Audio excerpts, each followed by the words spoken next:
देश के मशहूर stand up comedian Kunal Kamra की तरफ से महाराष्ट्र के उप मुख्यमंत्री एकनाथ शिंदे को लेकर दिए गए विवादास्पद बयान पर सियासत गरमाई है। जहां महायुति सरकार ने कुणाल के बयान की निंदा करते हुए उनसे माफी मांग की है, वहीं विपक्षी दलों में खासकर शिवसेना उद्धव ठाकरे की जो है वो इस कॉमेडियन का समर्थन कर रही है। इस बीच खुद शिंदे ने इस मुद्दे पर प्रतिक्रिया देते हुए कहा कि कुणाल के कटाक्ष की तुलना किसी के खिलाफ बोलने के लिए सुपारी लेने से की है। शिंदे ने कामरा की टिप्पणियों पर प्रतिक्रिया देते हुए कहा कि अभिव्यक्ति की स्वतंत्रता है, हमें भी व्यंग समझ में आता है, लेकिन सीमा होनी चाहिए। एकनाथ शिंदे की इन टिप्पणियों के बाद से ही कुणाल कामरा के बयानों को लेकर सवाल उठ रहे हैं। हालांकि कुणाल कामरा का इतिहास उठाकर अगर देखिए तो सामने यही आता है कि ये पहली बार नहीं है जब वो विवादों में दिख रहे हैं। खासकर विवादित टिप्पणी के लिए ही वो जाने जाते हैं।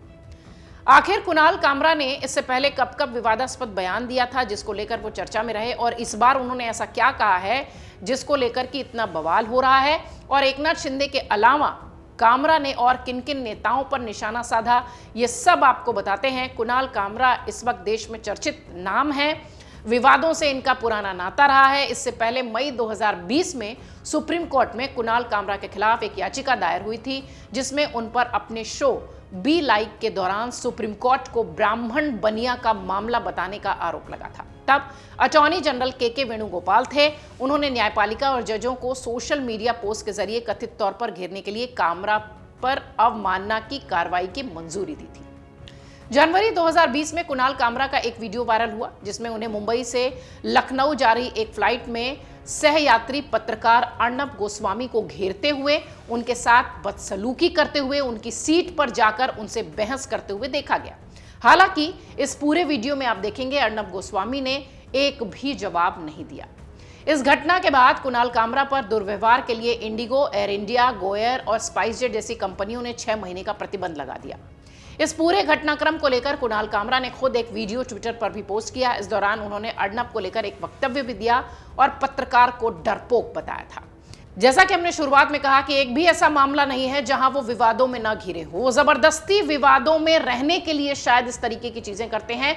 जब आप अर्नब गोस्वामी के साथ उनका वो वीडियो देखेंगे तो आपको ऐसा ही लगेगा। मई 2020 में कुणाल कामरा ने एक एडिटेड वीडियो शेयर किया। इसमें पीएम मोदी के जर्मनी दौरे के वक्त एक 7 साल के बच्चे के गाने के वीडियो से छेड़छाड़ हुई थी।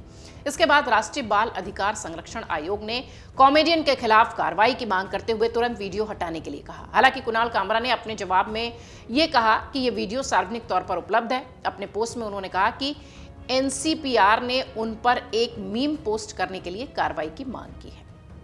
कुणाल कामरा 2020 में सुप्रीम कोर्ट की अवमानना के मामले में भी घिरे हुए हैं। दरअसल पत्रकार अर्नब गोस्वामी से जुड़े एक मामले में जब सुप्रीम कोर्ट ने कुणाल कामरा को जमानत देने का फैसला किया तो कुणाल कामरा ने तत्कालीन मुख्य न्यायाधीश DY चंद्रचूड़ पर भी तंज कसा था। उन्होंने सोशल मीडिया पोस्ट पर सुप्रीम कोर्ट को supreme joke of the country करार दिया था। इतना ही नहीं, कामरा ने सुप्रीम कोर्ट को लेकर एक एडिटेड फोटो भी पोस्ट की।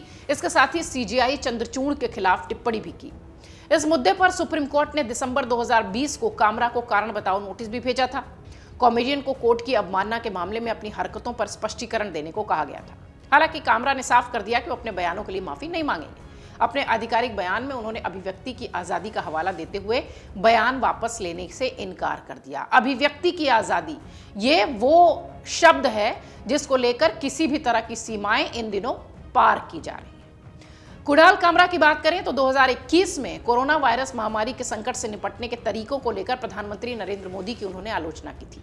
इस दौरान उन्होंने आरोप लगाया कि अगर पीएम मोदी और अन्य नेता जल्दी और प्रभावी ढंग से कदम उठाते तो जिंदगियां बच सकती थी। सितंबर 2022 का वो महीना था जब कुणाल कामरा का एक हरियाणा के गुरुग्राम में होने वाला शो रद्द हुआ।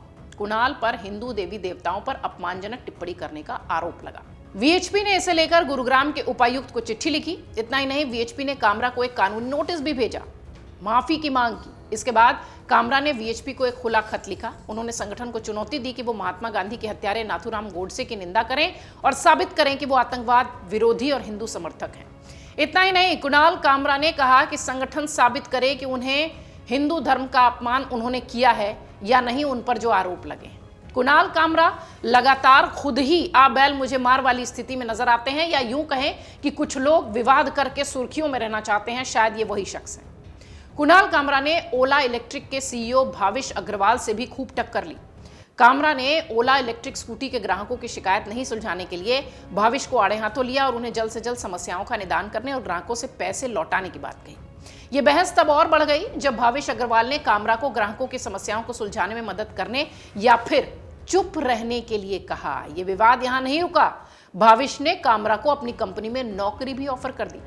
हालांकि कुणाल कामरा ने कहा कि अगर भाविश उनसे सभी ग्राहकों की समस्या जल्द से जल्द सुलझाने का वादा कर दें तो वो ये काम करने के लिए भी तैयार है। कुणाल कामरा अपने podcast show shut up Kunal को लेकर भी चर्चा में रहे। कामरा अपने शो में राजनीतिक हास्य समेत कई मुद्दों पर बात करते हैं। वो इस शो पर कन्हैया कुमार, उमर खालिद, शहला रशीद, पत्रकार रवीश कुमार, सांसद असदुद्दीन ओवैसी जैसे बड़े चेहरों को बुला चुके हैं। सोशल मीडिया पर कई यूजर्स उनके और उमर खालिद के रिश्तों पर भी निशाना साध चुके हैं। दरअसल दिल्ली में 2020 में हुई हिंसा के मामले में आरोपी उमर खालिद जेल में बंद है। उन पर आतंकरोधी गैरकानूनी गतिविधि रोकथाम अधिनियम यानी यूएपीए के तहत केस दर्ज हुआ है। हालांकि कुणाल समय समय पर उनका समर्थन करते हैं। कई जगहों पर आपने उनको वीडियो में सुनते हुए देखा होगा कि मैं हिंदू हूं इसलिए बाहर हूं, मुसलमान होता तो जेल में होता। इस तरीके के उनके स्टेटमेंट्स भी हमेशा विवादित रहे हैं। 2020 में खालिद की गिरफ्तारी के दौरान कामरा ने कहा था कि उन्हें उमर खालिद को लेकर फैलाए गए एक भी झूठ पर भरोसा नहीं है। आज हम हारे जरूर हैं लेकिन हम उमर खालिद के बारे में बोलना जारी रखेंगे।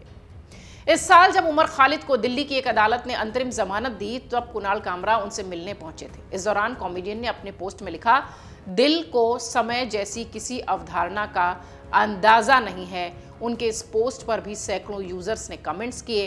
इतना ही नहीं, दिल्ली के जवाहरलाल नेहरू विश्वविद्यालय जेएनयू में 2020 की शुरुआत में जब कुछ बाहरी लोगों ने घुसकर कैंपस पर हमला किया था, मुंबई में कुणाल कामरा ने उमर खालिद और कुछ अन्य जेएनयू स्टूडेंट्स के साथ मिलकर मार्च निकाला था। ये प्रदर्शन गेटवे ऑफ इंडिया से शुरू हुआ था। कुणाल कामरा अलग अलग समय पर अपने सोशल मीडिया पोस्ट और वीडियोस के जरिए चुनाव आयोग और इलेक्ट्रिक वोटिंग मशीन यानी ईवीएम के इस्तेमाल की आलोचना करते रहे। इस मुद्दे पर भी कई राजनीतिक दलों ने कुणाल कामरा पर तंज कसा था। Kunal Kamra stand up comedian है। कुणाल कामरा को उनके बोल्ड और बेबाक अंदाज के लिए जाना जाता है। राजनीतिक हालातों पर मजाकिया बयान करते हैं, तीखी टिप्पणियां करते हैं, अक्सर विवादों में रहते हैं। सोशल मीडिया पर ट्रोलिंग का भी उन्हें सामना करना पड़ता है, लेकिन इन सब के बावजूद वो अभिव्यक्ति की आज़ादी बताते हुए बयानबाजी करने से बाज नहीं आते। विवादित बयानों की चर्चा उनकी हमेशा होती रहती है। एक बार फिर जिस तरीके से इस वीडियो को लेकर एकनाथ शिंदे सहित तमाम राजनीतिक जो दल के बड़े दिग्गज हैं उन पर उन्होंने टिप्पणी की है, जिसके बाद उनका एक ऑडियो क्लिप भी वायरल होता हुआ दिखाई पड़ा जिसमें उन्होंने कहा कि डरता नहीं हूं, माफी नहीं मांगूंगा, तमिलनाडु में हूं, आके मिल। एकनाथ शिंदे के एक समर्थक को वो ऐसे ही बोलते हुए दिखाई पड़े थे।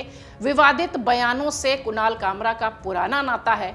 देखना यह है कि इस बार ये मामला कितना खिंचता है। अगर आप ये वीडियो YouTube पर देख रहे हैं तो हमारे चैनल को सब्सक्राइब कर बेल आइकन दबाएं और Facebook पर देख रहे हैं तो हमारे पेज को लाइक करें। 8 मिलियन प्लस सब्सक्राइबर, आपके इस भरोसे के लिए बहुत धन्यवाद।